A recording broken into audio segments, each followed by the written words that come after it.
বহরমপুর আসার পর আজকেই প্রথম এতটা দেরিতে ঘুম থেকে উঠেছি। বাজছে এখন প্রায় 9:45। আমি অন্যদিন ওই 9:10-15-র মধ্যে উঠে পড়ার চেষ্টা করি, তবে কালকে রাত্রিবেলায় একটা মুভি দেখছিলাম আর মুভি দেখতে দেখতে 4:30। তারপরে কিছুতেই ঘুম আসছে না, সকালবেলাতে তো উঠতেই পারছিলাম না। তবে রিন্টুকে যেহেতু ঘুম থেকে ডেকে দিতে হয়, সেই জন্য আমাকে প্রত্যেক দিনই ওই 9:30 নাগাদ একবার ফোন করতে হয় ওকে। তো 9:30 নাগাদ ঘুমটা আমারও ভেঙেছে। তারপরে একটু চোখ বন্ধ করে শুয়ে থেকে প্রায় তখন 10টা মতো তখন ঘুম থেকে উঠলাম। উঠে আমি গেছিলাম ফ্রেশ হতে, তবে বিছানাটা তার আগেই গুছিয়ে দিয়েছি আর মাকে বলেছি আজকে আর ডিটক্স ওয়াটার না, একদম চা করো, কারণ ঘুমটা চোখ থেকে ছাড়ানো দরকার। গুড মর্নিং তোমাদের সকলকে। আমার আরো একটা নতুন দিনের নতুন ব্লগে তোমাদের সবাইকে ওয়েলকাম। ফ্রেশ হয়ে এসে এখন আমি আর মা দুজন মিলে চা খেলাম। কলাটা খেতে গিয়ে মনে হয় মুখ করে হ্যাংলা ব্রেকফাস্টে আজকে আমার মা ডিম সিদ্ধ করেছে। ডিম সিদ্ধ এমন করেছে ঝোল আর আনতেই হবে না, ডিম পুরো গলে গোটা প্লেট। তাই আমি মাকে বলছি এটা যদি বিয়ের আগে আমি হতাম, ওই ডিমও আমি জিন্দগিতে খেতাম না তো যেমন তেমন। মা যে কতটি কথা শুনতো বিয়ের আগে, হয় না মানে বাবা মার এত প্যাম্পারে থাকে ছেলে মেয়ে, বাস্তবটা কেউ বুঝতে পারে না। আমি তো পারিনি, না চাইতেই জিনিস মুখের সামনে, জলের বোতলটা ফাঁকা হয়ে গেলেও জলটা আবার ভরে এনে মুখের সামনে দিত। ভ্যালুই বুঝিনি তখন, এখন সব বুঝতে পারি যে কি কি ভুল করেছে। এখন ভাবলে শুধু অনুশোচনা হয়। যাই হোক, চলো ব্রেকফাস্টে ডিম সিদ্ধ খেলাম আর তার সঙ্গে কলাটা খাচ্ছি। মা এদিকে দেখলে ওই যে কাটলেট টাইপ বানাচ্ছে, আলু কিছু একটা দিয়ে বানাচ্ছে। আমি মার কাছ থেকে জেনে তোমাদের জানিয়ে দেবো। তো মা ওটা ভাজলে তখন দুটো গরম গরম খাবো।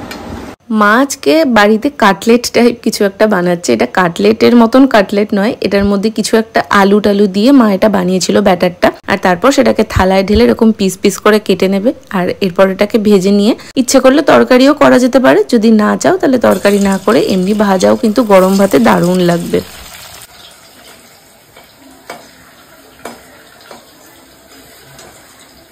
তোমাদের এমন একটা রান্না দেখালাম যেটার মধ্যে কি কি আছে আমি নিজেই জানি না। মা যখন ফ্রি হবে আমি অবশ্যই জেনে ডিটেলসে তোমাদের বলে দেবো। আর এদিকে মা গেছিল আইসক্রিম আনতে, আমার ভীষণ আইসক্রিম খেতে ইচ্ছা করছিল। রাস্তার মাথাতে আইসক্রিমের দোকান ছিল, সেখান থেকেই নিয়ে এসেছিল।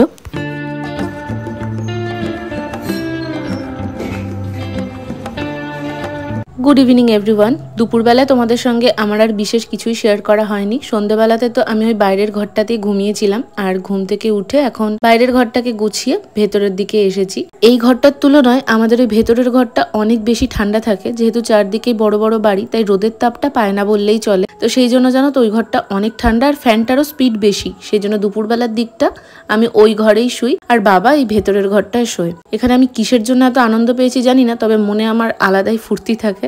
আর তোমরা অনেকে কমেন্ট করেছিলে না বাপের বাড়ি আসলে আমার এনার্জি আলাদা থাকে, এটা মনে হয় কম বেশি সব মেয়েদেরই থাকে। কি বলো, তোমাদের এক্সপিরিয়েন্স কিন্তু কমেন্টে আমাকে অবশ্যই জানাবে। এদিকে মা চা করে নিয়ে এসেছে। কিছুদিন আগে আমি আর মা গেছিলাম দোকানে, তো সেই দোকান থেকে দুটো নাইটি কিনেছিলাম। এই তার মধ্যে একটা পরেই ফেলেছি। নতুন জিনিস ধৈর্য ধরে যে রাখবো সেই ধৈর্য আমার শরীরে নেই, তো একটা পরেই ফেলেছি কাফতানটা, আর একটা নাইটি রেখে দিয়েছি জন্মদিনের দিন পরবো বলে। তো দেখা যাক, তোমাদেরকে আমার দেখানোও হয়নি, শর্ট ভিডিওতে দেখিয়েছিলাম, তবে শর্ট ভিডিওতে না অত সুন্দর করে জিনিস দেখানো যায় না, সময় হাতে কম থাকে। তো অবশ্যই তোমাদেরকে আমি কোনো লং ভিডিওতে দেখিয়ে দেবো। আমি বহরমপুর আসার পর থেকে মা আমাকে প্রত্যেকদিন বলছে চুলটা একটু কেটে দিতে। মার চুলের আগাটা একদম অসমান হয়ে গেছে, তো প্রত্যেকদিন আমি বলছি আজ না কাল, আজকে বলছি কালকে, কালকে বলছি সকালে, সকালে বলছি রাত্রে। এই করে করে আমার এতদিন হয়ে গেছে করা হয়নি। তো মা আমাকে কালকে লাস্ট বলেছে তুই বাড়ি ফেরার আগে অ্যাটলিস্ট কেটে দিস। আমি এখন বললাম তুমি সকালবেলা আজকে করবো বলেছিলাম, সকালবেলা আজকে আমাকে কি চূড়ান্ত লেদে পেয়েছে। এমনি মানে আজকে থার্ড ডে, আমার ভালোই লাগছে না কোনো কিছু, তোমার এনার্জি আসছে না, মুড সুইংস তো ছেড়েই দাও। তো আর আমার এই টাইমে এত উল্টাপাল্টা চিন্তা মাথার মধ্যে ঘোরে না। তো মাকে আমি বলছি তুমি এখনই কাটো। মা বলছে সন্ধ্যেবেলায় কাটবো। আমি বলছি দূর, সন্ধ্যে পেরিয়ে গেছে, এখনই কেটে দিন। নাহলে প্রত্যেক দিন সকালবেলায় ভাবছি আজকে না কালকে করে হচ্ছে না। তো এখন আমি মার চুল ঘেচাং ফু করে দেবো। এই হচ্ছে মার চুলের কন্ডিশন। চুলের এগুলো দেখো, একটা এদিকে একটা এদিকে, মানে চারদিকে সমুদ্রের ঢেউ ওঠার মতো।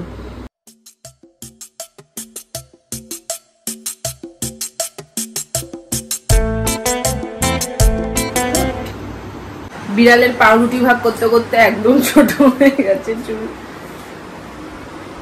কি ব্যাক ক্লিপ গুলো হ্যাঁ কিনে নেব। তুমি এখন তোমার এই ক্ল্যাচার গুলো দিতে পারবে না। হ্যাঁ এই খোলো চুলটা, খোলো, ফেলে আসো, ফেলে একদম ছোট্ট করে দিয়েছি, ঘরের মধ্যে নিয়েও অসুবিধা। আর মার চুল খুব তাড়াতাড়ি বেড়ে যায়, একদম ছোট করে কেটে দিয়েছি। মা এদিকে সুন্দর করে মুড়ি মেখেছে, তার সঙ্গে সকালবেলার ওই যে আলুর চপগুলো ছিল, চপ বলছি কি বলে, যাই হোক, তো সেইগুলো দিয়ে ভাবলাম এখন একটু সুন্দর করে মুড়ি খাবো। একদম সুন্দরের অবস্থা। কারেন্টটাই চলে গেছে। আমার একটু দুদণ্ড সুখ ভগবানের সহ্য হয় না, কি যে বিরক্ত লাগছে। চুল টুল কেটে ঘরফর ঝাটফাট দিয়ে সমস্ত কিছু করে মা ওদিকে মুড়িটা মাখলো, আনলাম এবার একটু শান্তি করে বসে খাবো। নে শান্তি কর। এখন মা মোমবাতি খুঁজে পাচ্ছে না, মোমবাতি খুঁজেই পাচ্ছে না, মোবাইলের টর্চ জ্বালিয়ে বসে খা। বাইরেতে আমাদের টিপুর টাপুর টিপুর টাপুর বৃষ্টি হচ্ছে। এইরকম বৃষ্টি না ভাল লাগে না, সারাদিন মান চলে আছে টিপ টিপ টিপ টিপ টিপ টিপ। ভালো করে হ। আর এখানে 2 ফোঁটা বৃষ্টি মাটিতে পড়তে পারবে না, ফাট করে কারেন্ট চলে যাবে। অবশেষে পাওয়া গেছে। Good morning. আজকে হচ্ছে নেক্সট ডে। গতকাল যে সেই কারেন্ট গেছে, কারেন্ট এসেছে প্রায় 11:15 নাগাদ। তো আমার আর গতকাল কোনো ভিডিও করা হয়নি, তার মধ্যে ফোনে আর চার্জও ছিল না, তাই জন্য ব্লগটা শেষ করতে পারিনি। তাই আজকে সকাল থেকে আবার ব্লগটা শুরু করলাম। গতকাল মাঝরাত থেকেই বৃষ্টি শুরু হয়েছে, আর বেশ ভালোই বৃষ্টি হচ্ছে সকাল থেকেও। বৃষ্টিটা হঠাৎই এমন জোরে এসেছে, আমাদের ও ঘরের খাট ভিজে গেছে, আর এখানে কিভাবে মাটিগুলো গলে যাচ্ছে দেখো।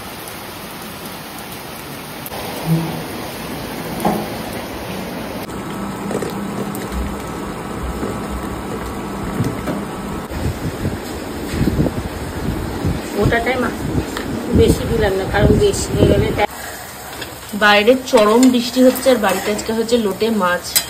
এর আগের দিন এতটা ভালো হয়নি, মানে আজকে যতটা দেখতে সুন্দর হয়েছে, আগের দিন একটু বেশি ঝোল হয়ে গেছিল। আজকে মশলাটা ভালো মতন কষিয়েছি, আর মাছটাকে এর আগের দিন লবণ আমি বললাম না এই মাছের লবণ আমি মাখিয়ে রাখি, লবণ মাখিয়ে রাখবে না। আর আজকে লবণ মাখিয়ে হলুদটা মাখিয়ে রেখেছি। কাল সন্ধ্যাবেলা তোমাদের সঙ্গে লাস্ট কথা হলো, তারপর তো তোমাদের দেখালাম যে কারেন্ট চলে গেছে। ও মা, কারেন্ট আসে না করে সে প্রায় 9:45 তখন কারেন্ট এসেছে। তখন আর আমার ব্লগটা শুরু করতে একদম ইচ্ছে করছিল না, ফোনে চার্জ ছিল না, কারেন্ট নেই, কাজ নেই, কি করবো। আমি আর মা ব্লগ দেখে দেখে ফোনের সমস্ত চার্জ শেষ করে ফেলেছিলাম, তো ওই জন্য কালকে রাত্রে আর ব্লগটা করা হয়নি। মাটিতেই তো দেবো, তারা তো কিসে দেবো বলো। আবার এইটা বারবার ওকে বলা হয়ে যায় যে মাটিতে একটু দেবো, তারা তো কিসে দেবো, কি করে খাবে, দেবো দাও। মার কাছে যখন আগে আমি বলতাম যে মা একটু জল দাও, তো মানে আমি এতই পুড়েছিলাম, মাকে বলতাম মা জল দাও, তো মা আমাকে বলতো খাবি। আমার এক এক সময় এত রাগ হয়ে যেত যে জলটা চাচ্ছি আমি খাটে বসে, মা কিছু করতে করতে, খাবো না তো কি মাথায় ঢালবো। এরকম একবার আমি গয়েশপুরে গেছি, তা আমি আর ভাই কিছু না একটা মানে খেলা করছিলাম, তো ছোট মা ওরকম, আমি ছোট মা বলছি ও ছোট মা বোতলে জল নেই, একটু জল দাও তো। সেম কথা দেখছি ছোট মা বলছে খাবি। আমি বলছি তুমিও সে মায়ের মতন, খাবো না তো কি মাথায় ঢালবো। সে মানে দিন চলে যায় বলে না, দেখো মানুষটা আজকে কোথায় চলে গেল।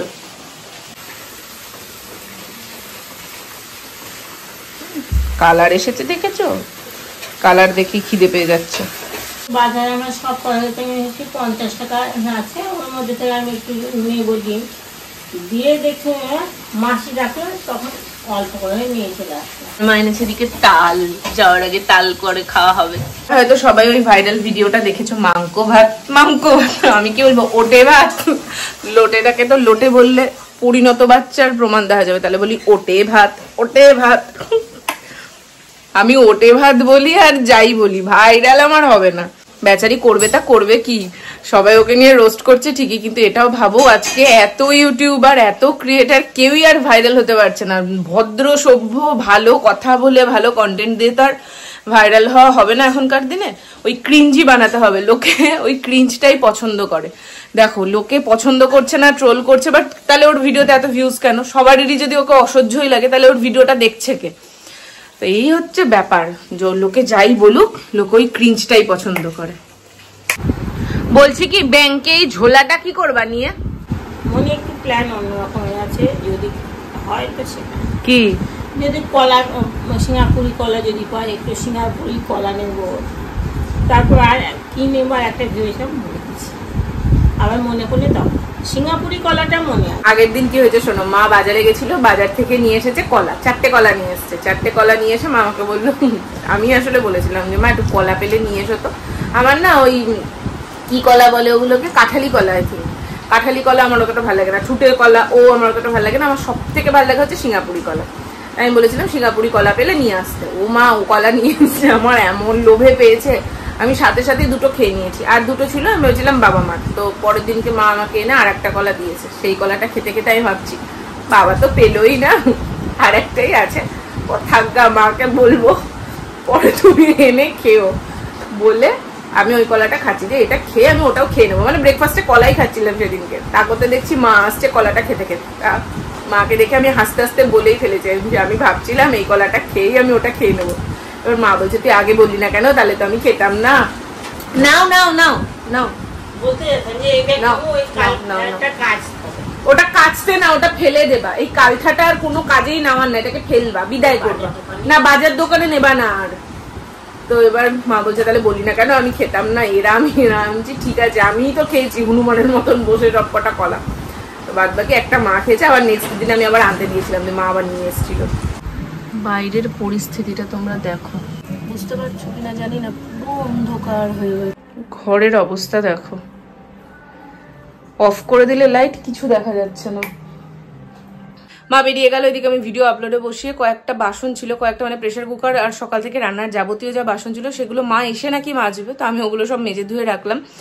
এখন দেখছি বাইরে পুরো কালো হয়ে গেছে, ঘর তো তোমাদের দেখালাম অবস্থা কি, বৃষ্টিও শুরু হয়েছে, মা পুরো ভিজে যাবে।